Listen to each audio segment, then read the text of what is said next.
শ্রাবণ মাসভর বিবাহিত মহিলাদের হাতে সবুজ রঙের চুড়ি পরতে দেখা যায়। এটি একটি উত্তর ভারতের একটি রীতি। কেন পরা হয় এই সবুজ রঙের চুড়ি এই শ্রাবণ মাসে?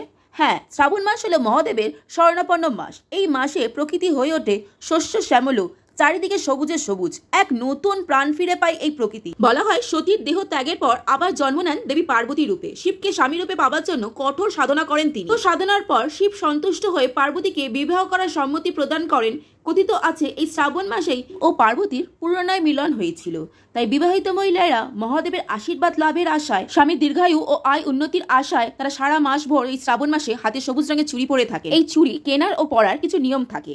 যেমন এই চুড়ি প্রথমত মঙ্গলবার ও শনিবার বাজার থেকে কেনা একদমই নিষেধ। এই চুড়ি হাতে পরার আগে মাতা পার্বতীর চরণে নিবেদন করে তবেই এই চুড়ি পরতে হয়। যদি পারা যায় অন্য কোনো বিবাহিত মহিলাকে এই চুড়ি উপহার হিসাবে দিয়ে তবেই চুড়ি পরার নিয়ম আছে। সবুজ রঙের চুড়ি পরলে ব্রহ্মচর্য নিয়ম পালন করা জরুরি। নিরামিষ আহারের কথা উল্লেখ আছে এই সবুজ চুড়ি পরিধান করার পর।